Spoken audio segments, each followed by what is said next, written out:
Eto pa, asan ba yun? Eto. Gusto ko ito, 'no? Kilala niyo si Vic Rodriguez, 'di ba? Tumatakbo ng pagkasenador. Nasa top 25 yata yung pangalan ni Vic. Appointments, mga anomalya. Ko lang ho nagulat ako dito eh. Dito sa isinend sa akin, mga bossing. Kasi si si ano pangalan niyan? Yung tinatawag nila gasolito daw ho, mga bossing, yung lawyer. Si Atty. Topacio, no? Napapansin ko na 'yan, mga bossing. Yung mga kliyente niya puro mga DDS. Ano? Nagulat ako kasi itong video na to may pagbanat kay Vic Rodriguez, mga boss. Alam naman natin si Vic Rodriguez DDS na ho yan. Simula nung nawala sa administrasyon. Ano? Pero na-real talk ni Topacio si Puting Ahas. Ay, andali. Puting Ahas. Hindi kasi pansin ko, mga kababayan. Si Vic Rodriguez ang puting ahas ni Maharlika eh. Ano? Kasi yung mga binablog ni Maharlika, parehas lang na sinasabi ni Vic Rodriguez eh. So, pakinggan ho natin, mga bossing. At siya ay natanggal dahil may mga issue sa mga appointments, mga anomalya. Oo, natanggal pala. Ba't pinapalabas nila, di ba? Umalis, nag-resign. Natanggal pala. Pansin ko ho mga kababayan, yung mga natatanggal doon sa administrasyon napupunta doon sa mga DDS para maghigante. Ano ho? Kaya pala natanggal, hindi pala nag-resign. Kasi ako ang akala ko dito nag-resign eh. Tanggal pala. At siya ay natanggal dahil may mga issue sa mga appointments, mga anomalya. Yun, kung nabalitaan nyo mga kababayan, pakakapanalo pa lang po ng ating Presidente Marcos, umugong na po yung usapan, 100 million kada posisyon, Merong mga, sabihin na nating chismis, no? Na ganun yung ginagawa daw po. 100 million, hindi naman kumpirmado yan, mga bossing, no? To be fair naman kay Vic Rodriguez, no, mga kababayan. Kaya lang, base po dito kay Topacio, siya ay natanggal dahil do sa mga issue. At siya ay natanggal dahil may mga issue sa mga Sabi ni Arvin G. Vlog, boss, sinabi nag-resign dahil may sakit. And behold, after 1 week, bumanat na yan. Ano lang, bitter lang, no?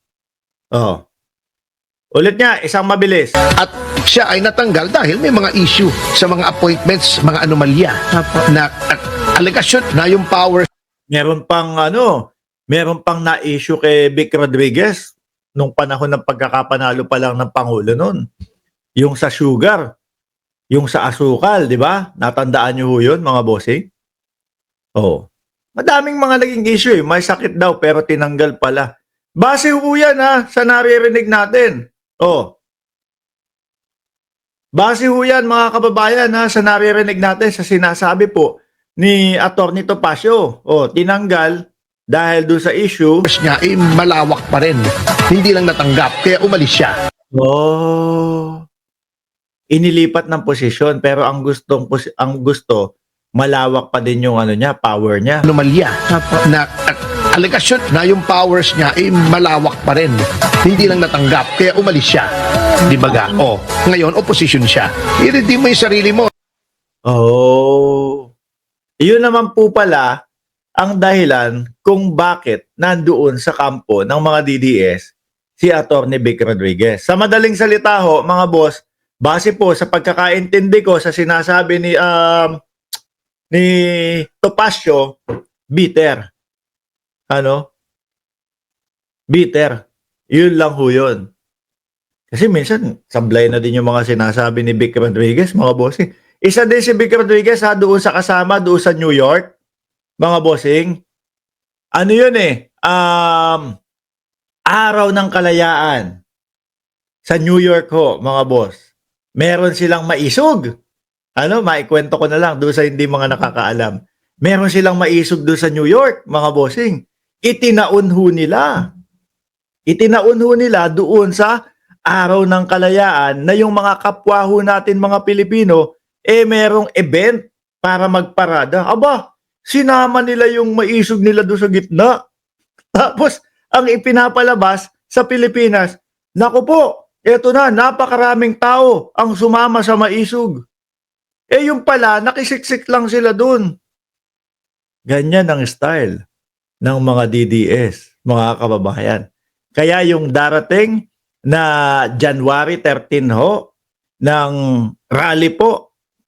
Rally na para sa kapayapaan ng ating mga kapatid na Iglesia ni Cristo. Nako, malamang ho dyan, papalaman yung mga DDS dyan. No? Malamang sa alamang ho, mga bossing, isisiksik nila yung sarili nila dyan. No? Tapos, patago.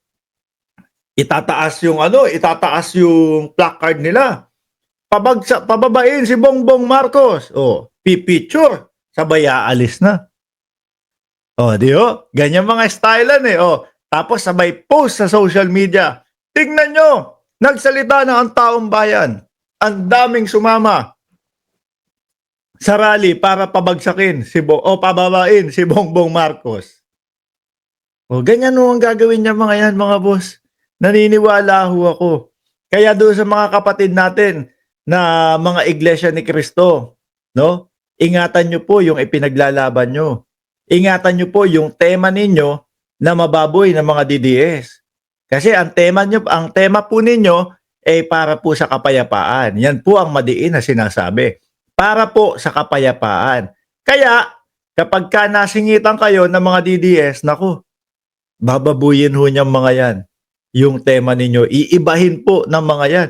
Dun sa mga pa lang sa mga posters pa lang po sa social media, sa Facebook di ba, iniiba na nila, yung date o yung petsa, parehas nung sa inyo. Pero doon sa mga post nila, Roque, iba na yung tema. Ingat lang po. No, ayaw naman namin kayong mahaluan o mabahiran yung inyong rally na para sa kapayapaan nung mga kababuyang tema ng mga DDS mga boss. Okay? So, next topic tayo. Pangilan ba si Vic? Sinulat ko kasi lahat dito yung mga topic natin. Si Panelo, si Vic. Nako, eto si Lord.